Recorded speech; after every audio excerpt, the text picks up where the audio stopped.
दोस्तों इस वीडियो में स्वागत है। आपने मेरे पिछले वीडियो को बहुत लाइक किया। इसके लिए आज ट्रैक्टर जो खरीदना चाहते हैं उसके लिए एक एक्सक्लूसिव वीडियो है। आप ट्रैक्टर का लोन और अगर लेना भी है तो कैसे लें, इसके ऊपर ये वीडियो है। वीडियो को अंत तक देखना तो आपको ये पता चल जाएगा हमारी ज़िंदगी में ट्रैक्टर लेना एक छोटा मोटी चीज़ नहीं होती, बहुत बड़ी चीज़ होती है।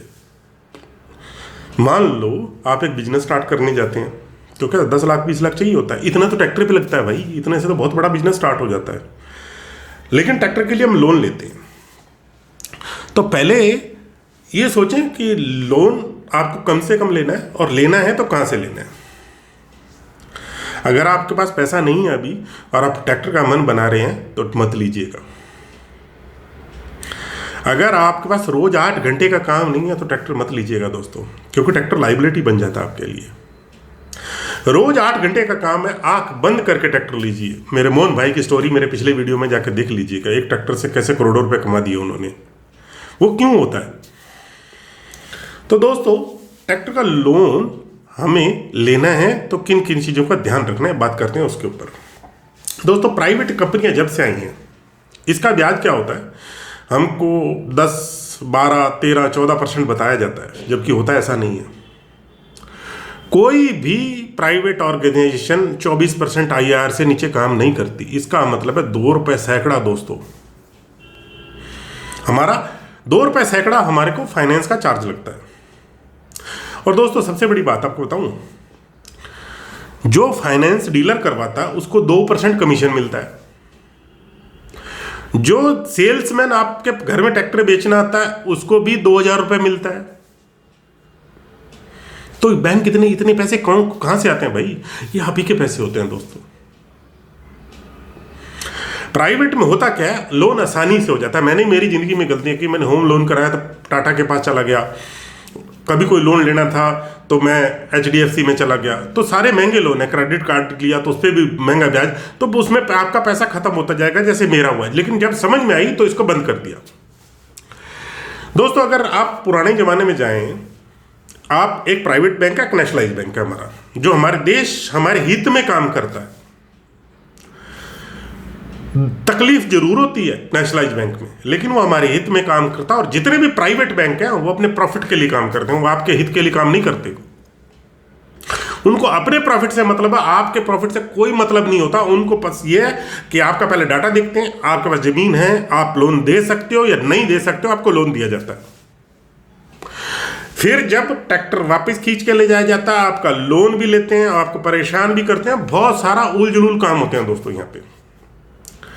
और इसी की जगह पे जैसे ही आप नेशनलाइज बैंक में जाते हैं तो होता क्या है, नेशनलाइज बैंक में एक ब्याज है मान लो 11% या 12%, तो उतना ही लगेगा दोस्तों आपको।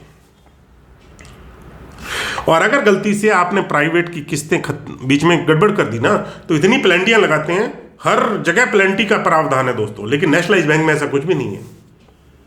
नेशनलाइज बैंक में अगर आप पैसा पहले भर दिया आपने तो ले लिया जाएगा। प्राइवेट में आप पैसा भरोगे तो आपसे 3 या 4% लोन के ऊपर और पैसा लिया जाता है, पैसे भरने के साथ भी, कि आप जल्दी क्यों भर रहे हो। तो इसीलिए दोस्तों आपको कभी भी लोन लेना है, कोशिश करके नेशनलाइज बैंक के पास जाना है पहला। अगर आप ज्यादा पैसे कमा रहे हैं कोई दिक्कत नहीं, आप ब्याज देना चाहते हैं बैंक को दीजिए, उसमें मेरा और डिसीजन आपका है दोस्तों। लेकिन आपको लोन सिर्फ नेशनलाइज बैंक से कोशिश करनी है, जाके एक बार अपनी डिटेल बताइए, नेशनलाइज बैंक से लोन लीजिए। दोस्तों कोई भी बड़ा बिजनेसमैन कभी भी प्राइवेट बैंक से लोन नहीं लेता है, नेशनलाइज बैंक से लेते हैं। 1000 करोड़ 2000 करोड़ क्यों लेते हैं? ब्याज कम है वहां पे। प्राइवेट बैंक में ऐसा नहीं है, वह टारगेट के चक्कर में रहते हैं। जो सेल्समैन आ रहा है वो जल्दी से लोन करा के जल्दी से अपना कमीशन लेना चाहता है आपसे। वही अगर उसको बोलो कि नेशनलाइज बैंक से करा के देना जरा लोन, वो सेल्समैन नेशनलाइज बैंक से करा के देगा आपको। कोशिश कीजिए दोस्तों। और आपकी ये जो थोड़ा सा टाइम लगाया ना, ये भविष्य में आपको इतना अच्छा कर देगी जिसका कोई अंत नहीं दोस्तों। तो इसीलिए लोन लेना है तो कोशिश कीजिए नेशनलाइज बैंक से। प्राइवेट से लेना पड़े, मजबूरी है तो ओके, पर ये ध्यान रखिएगा 2% उसको डीलर को बचता है, इतना प्रॉफिट होता है। तो वहां एडजस्टमेंट कीजिए कि ब्याज आपका कम से कम हो।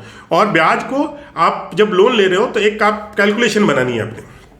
क्या क्या है, एक लोन लिया आपने, उसका ब्याज कितना कितना जाएगा, मेरे को ब्याज कितना लगेगा, टोटल पैसा मैं कितना दूंगा, उसको अपने ब्याज से आप कैलकुलेट कीजिएगा क्या ब्याज पड़ा आपको। दूसरा, वो इंश्योरेंस भी करवाते हैं। इंश्योरेंस में तो 10% प्रॉफिट होता है सीधा, 10% आपके इंश्योरेंस का भी हिस्सा उन्हीं के पास गया। तो सारा प्रॉफिट वो लोग कमाते हैं दोस्तों। ये सिर्फ हमारे किसान भाइयों के लिए, इसके लिए है क्योंकि जब मैं कार लेने जाता हूं तो मुझे सिर्फ 6% पे लोन मिलता है दोस्तों, लेकिन ट्रैक्टर में 24, 12, 13, 14%। ये तो हमारे किसान के साथ अन्याय है ना दोस्तों। यानी हम लोगों को, हम खुद अवेयर होंगे तभी ये हमारे साथ सही हो सकता है, वरना हम सही नहीं हो सकते दोस्तों।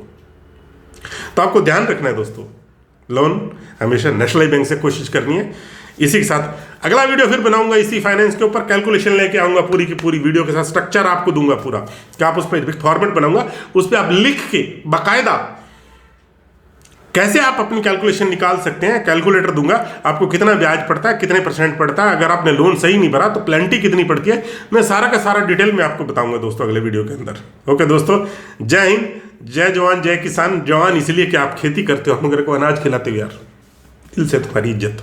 God bless you, thank you दोस्तों।